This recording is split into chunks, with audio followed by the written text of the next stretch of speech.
Are you the black sheep of the family?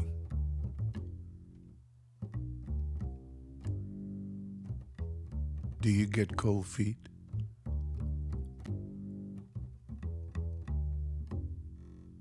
Do you think life is a highway and you want to drive it all night long?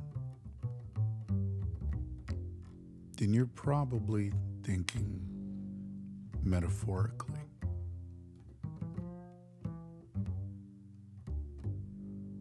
Hello, and welcome to Truth Talk, the podcast where we focus on finding congruence between the mind, the body, and the spirit. And today, you're listening to Metaphorically Speaking, the podcast where we explore the power and beauty of metaphors in everyday life. I'm your host, Lindsay, a certified clinical hypnotherapist, and I'm here to tickle your brain with some witty and wise words. This podcast is brought to you today by Coastal Counseling, Psychotherapy, and Clinical Hypnosis Center, the place where superstars go to get their sparkle. And today, we're going to be teaching you how to craft captivating metaphors for any conversation and any occasion. And if you want to learn more, visit www.coastalcounselingdestin.com and schedule your first session with one of the therapists when you're ready for a new, clearer perspective.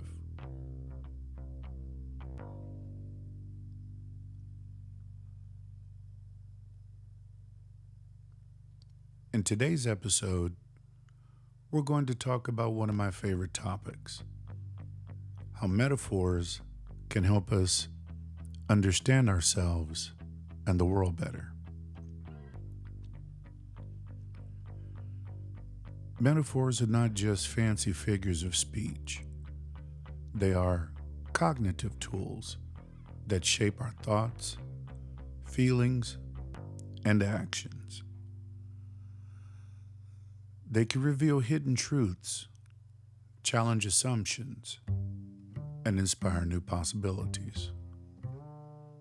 They can also make us laugh, cry, or cringe. So buckle up, folks, because we're about to go on a metaphorical journey that will blow your mind.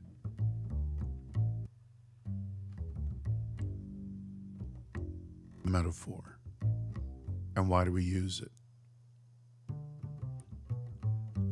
A metaphor is a comparison between two things that are not literally alike, but share some common qualities or characteristics. A metaphor is a figure of speech that describes an object or action in a way that isn't literally true, but helps explain an idea or make a comparison. Let me give you the basics. So basically, a metaphor states that one thing is another thing. A is B. Kind of like back in Sesame Street days. A word or phrase for one thing that is used to refer to another thing in order to show or suggest that they are similar. Now, it can be an object, activity, or idea that is used as a symbol of something else. It equates those two things not because they actually are the same, but for the sake of comparison or symbolism. So if you take a metaphor literally, it will probably sound very strange. Are there actually any sheep, black or otherwise, in your family? Metaphors are used in poetry, literature, and any time someone wants to add some color to their language.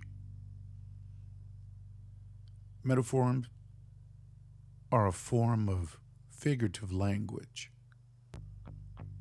which refers to words or expressions that mean something different from their literal definition.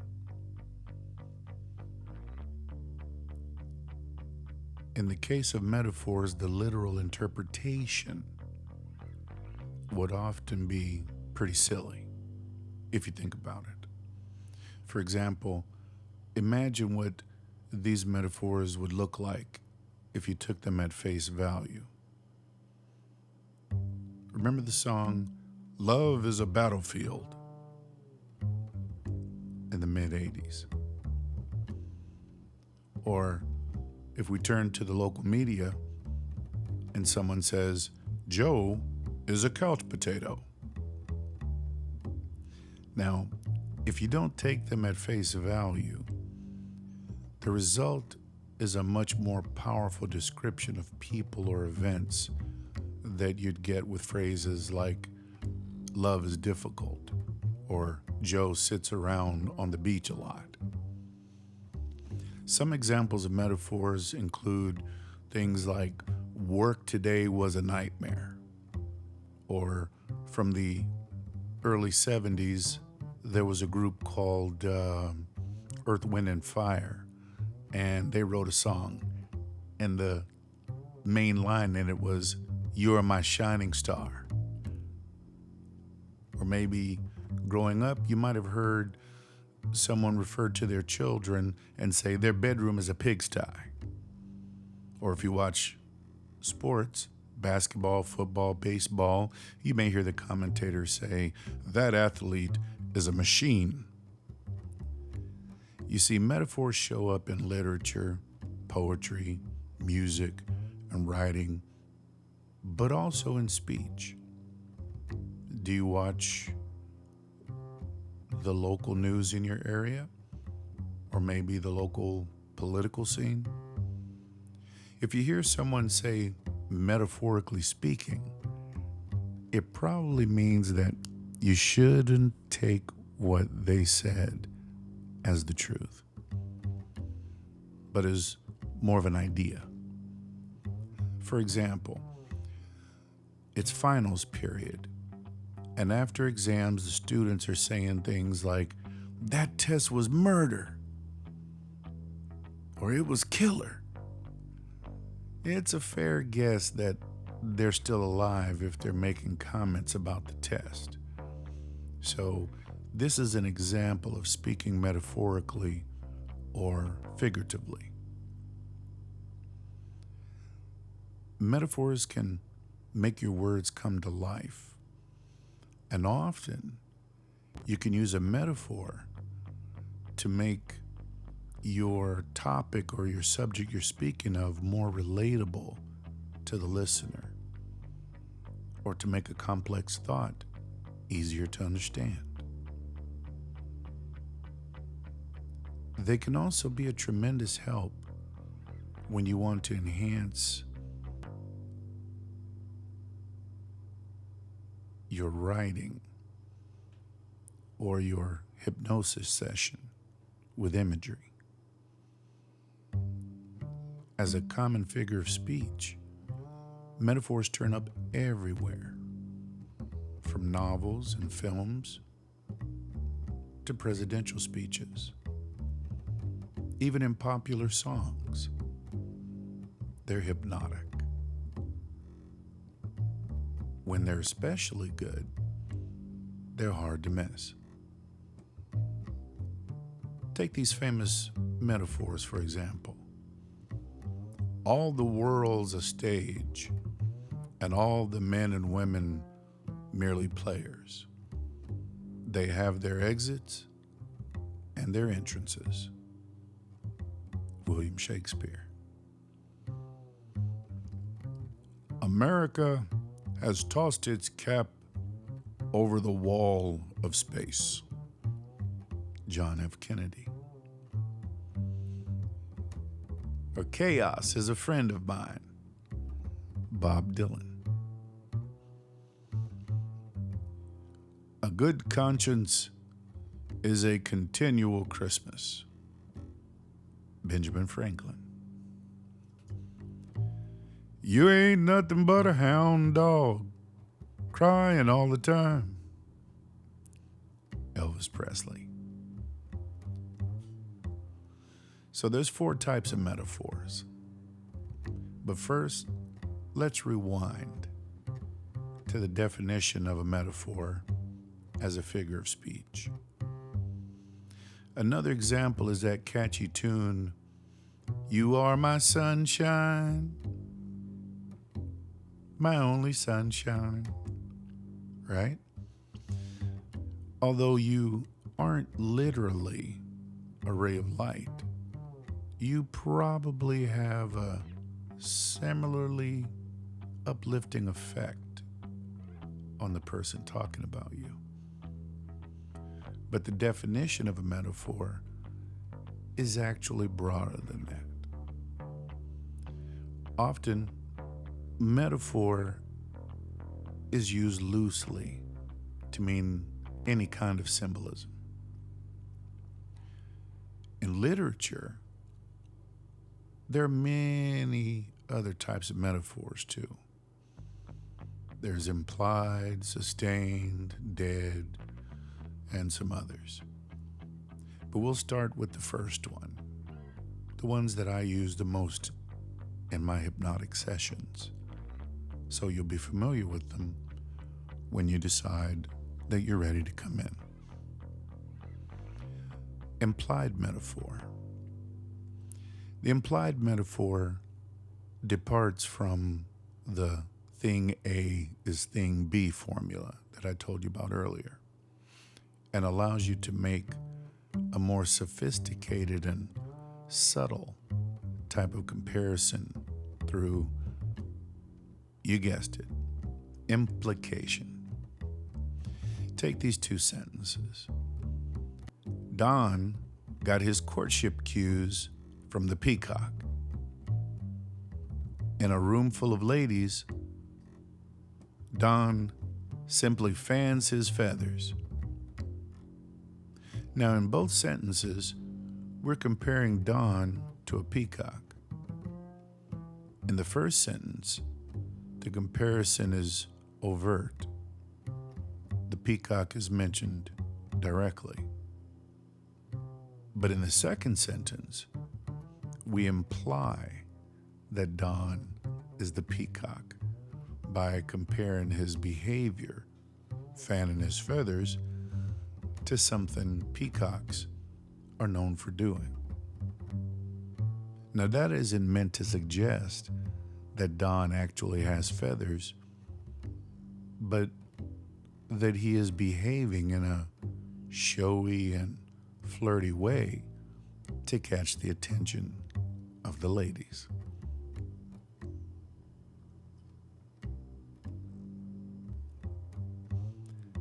A sustained metaphor is carried through multiple sentences or even paragraphs because it is used and developed over a longer section of text. A sustained metaphor can be a powerful literary device that provides strong, vivid imagery in the listener's mind. This kind of metaphor is often found in songs and poetry. Now, in a famous example from Shakespeare, Romeo compares Juliet to the sun over several lines. I remember going to the Alabama Shakespeare Festival, season after season, and watching the plays. Take a deep breath in. Inhale through your nose, fill your belly, fill your rib cage, fill your chest, and then exhale slowly through your mouth. Let your chest go down, your rib cage go down, and your belly go flat. Allow your eyes and your eyelids to follow your breath and just close down. And as your eyes close, you'll take in another deep breath. Fill your belly, your rib cage, and your chest. And then as you exhale and your chest goes down and your rib cage goes down, and then when your belly goes flat, you can start to see the stage, the scene, and then you hear Romeo's voice. But soft, what light through yonder window breaks? It is the east, and Juliet is the sun. Arise, fair sun, and kill the envious moon, who is already sick and pale with grief.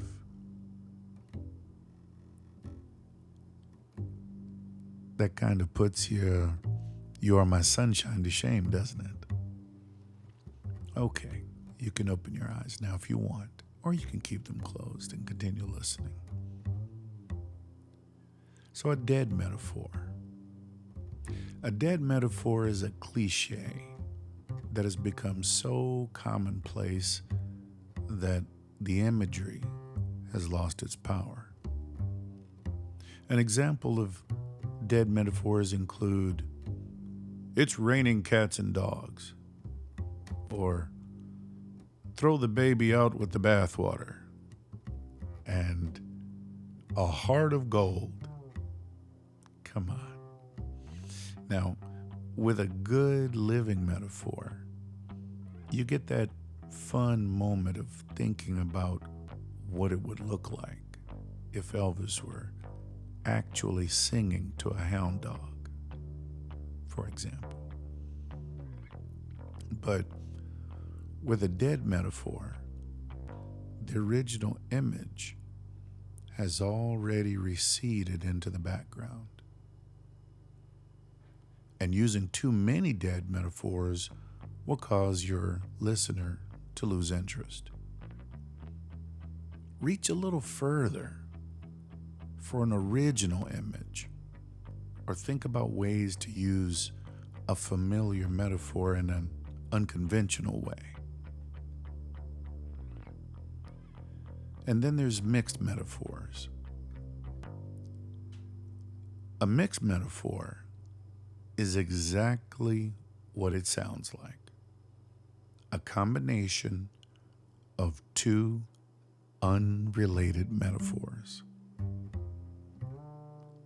Let's get all our ducks on the same page. That's a mashup of get our ducks in a row and get on the same page. You see, mixed metaphors can be pretty funny. If you follow baseball or Madonna, the great Yogi Berra was famous for his yogiisms, which often contained bewilderingly mixed metaphors that still managed to get his point across. He said, even Napoleon had his Watergate. But if you're not trying to be funny, mixed metaphors can come off as awkward or even undermine the point you're trying to make. For example, when we say life is a roller coaster, we don't mean that life is literally a ride in an amusement park, but that life has ups and downs, twists and turns, and can be thrilling or scary. We use metaphors to communicate complex or abstract ideas in simpler or concrete terms to make our language more vivid and expressive, and to influence how we and others perceive and interpret reality. For example, when we say time is money, we don't mean that time is literally a currency, but that time is valuable and scarce, and that we should use it wisely and efficiently. This metaphor can affect how we think about time, how we spend it, and how we measure our success or happiness.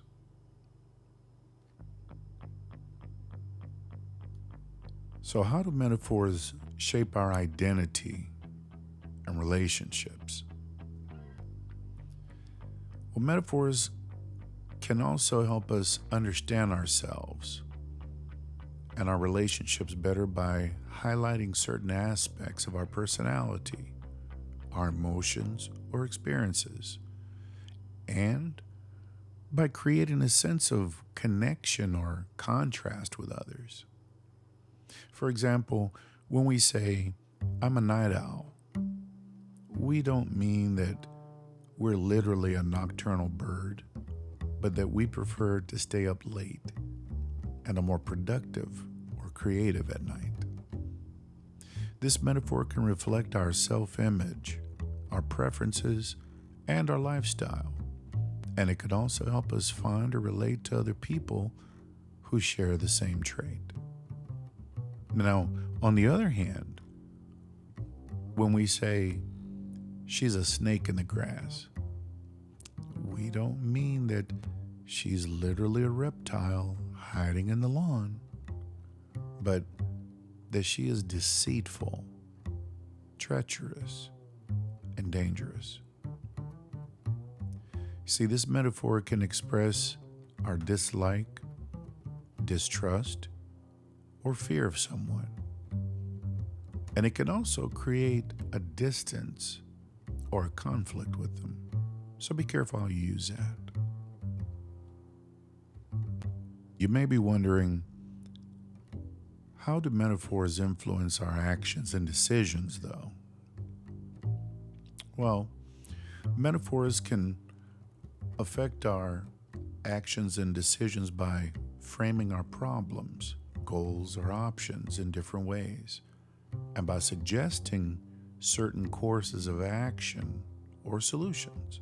For example, when we say we're in the same boat, we don't mean that we're literally in a vessel on the water, but that we're in a similar situation or facing a common challenge. Now, this metaphor can imply that we should cooperate, support, or empathize with each other, and that we should work together to overcome the difficulty. Now, conversely, when we say it's a sinking ship, we don't mean that it is literally a vessel that is going down, but that it is a hopeless or doomed situation or endeavor. You see, this metaphor can imply that we should abandon, escape, or avoid it, and that we should look for other opportunities or even alternatives.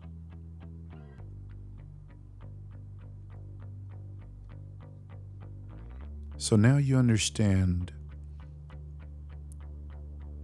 some of the basic structures of what you hear in a hypnosis session.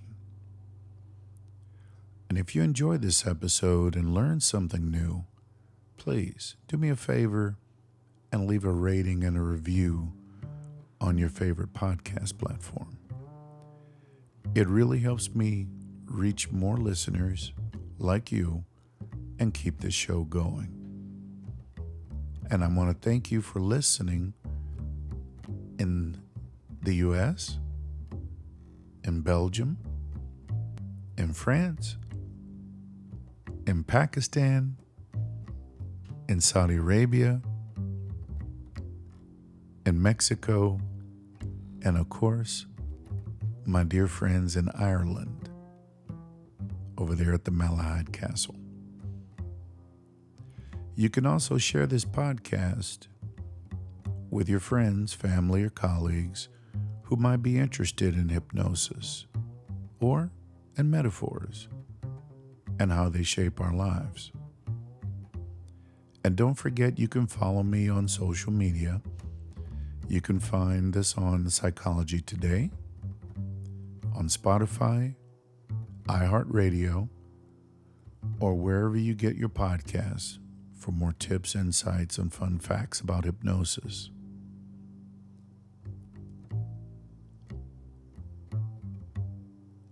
That's all for today, folks. Thank you for listening to Truth Talk, Metaphorically Speaking, the podcast where we explore the power and the beauty of hypnosis and metaphors in everyday life.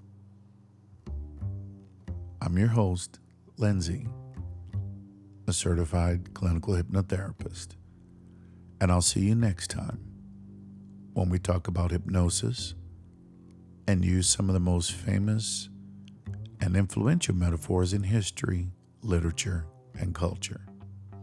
Until then, remember, life is a metaphor, and you are the author. So make it a good one.